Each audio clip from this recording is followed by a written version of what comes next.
If I told you that when you're working on a creative project, it should be getting easier and easier as you near the deadline or the end, would you think I was crazy? If someone had told me this even 4 years ago, I might have thought that they were crazy. But this idea that a project should get easier as it gets closer and closer to the finish is for me a metric or a way of understanding if I'm doing a project the right way. So if the last little bit is a slog, then I assume that to mean that somewhere along the lines, I've kind of screwed up the project a little bit. I've gotten the process kind of messed up. When I explain this to people in graphic design terms, it makes sense because graphic designers are used to their projects kind of getting messed up at the last minute with things that should have been sorted out or handled or determined up front. So there's a lot of last minute chaos in graphic design projects. The corollaries to that aren't always clear with other creative pursuits. So jumping back to graphic design for a minute, if you have creative block, it can very often be because you didn't do an adequate amount of research. If you're working on one painting, it's not necessarily clear what an adequate amount of research might constitute, or what research even is if you're, say, an abstract painter.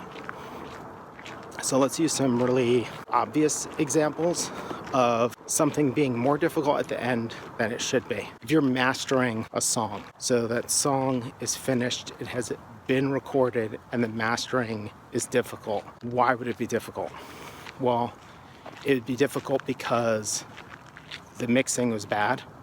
It could be difficult because the recording was bad and you were trying to fix stuff you didn't get a good, essentially, capture on, to use a photo term. And so at the end, you're sitting there using basically the wrong tool to fix the product. The recording could go miserably because the songs are bad, or because you don't know how to get good tone out of your equipment, or because you don't know how to play your instruments. If you start out and you don't know how to play your instruments and your songs aren't good, as you move closer and closer to the deadline, it should not surprise anyone that you're having problems. It's kind of a garbage in, garbage out philosophy. Now let's take an example that's not quite so linear or obvious.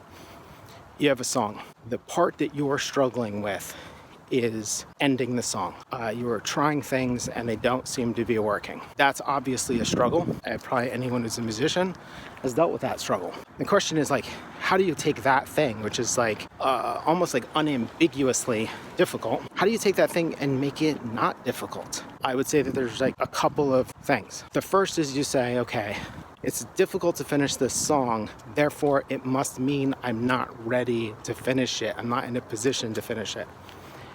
And that essentially you jump earlier in the process and maybe you set a kind of arbitrary research goal or sketching goal so that you have something to finish the song with.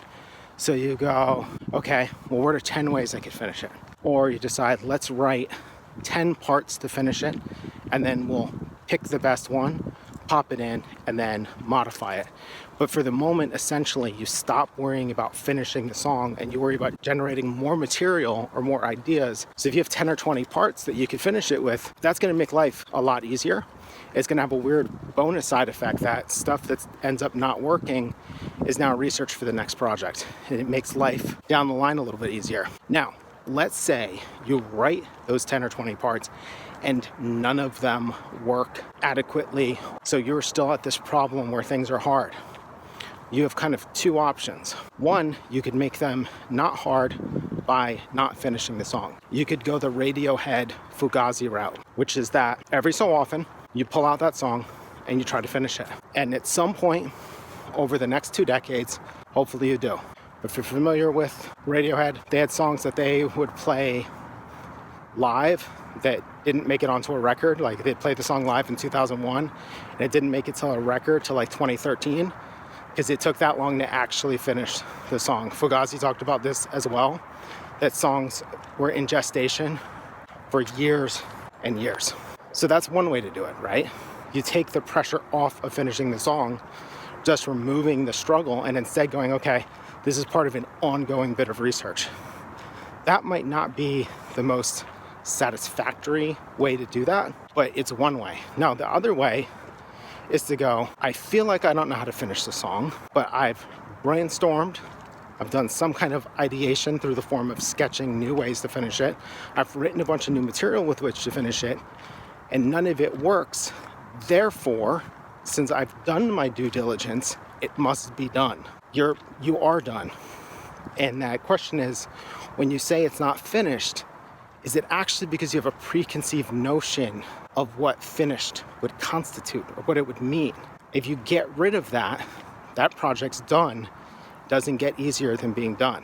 That, again, might not be super satisfactory, but the question I would have would be like, how many songs need the last 20 to 30 seconds to be amazing? How many songs, for example, were okay for 2.5 to 3.5 minutes, and then suddenly something happened in the last 30 seconds that made you decide, oh, this is a masterpiece?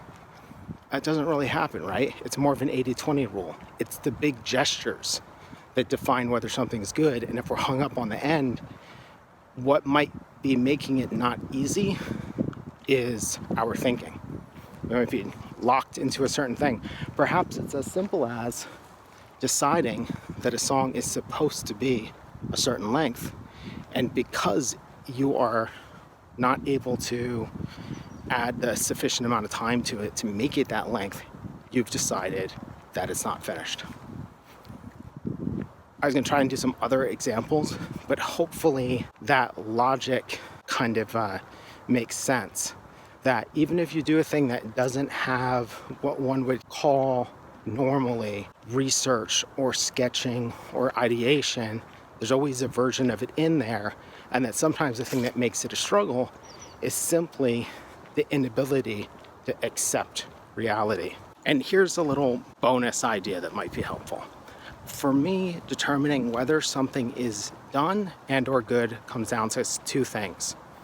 Are there blatant mistakes that I would fix? A blatant mistake being different than, I don't know how I feel about this. I mean literally a thing I would fix. Two, did I do the best of my abilities given the time and the context? Between those two things, that's how I determine if something's good, which might mean that I don't necessarily agree with my decision making. I don't necessarily like the way things look all the time, but one of the benefits is that I produce at such a volume that if I don't like the way something looks towards the end, chances are I have made enough stuff that it's fine not to hit send, publish, share on that particular piece of work. I hope this is helpful. If you're not subscribed to this channel, please do so you get more videos like this. If you have questions or comments, please leave them. This is MBA Joshua, and thank you for your time.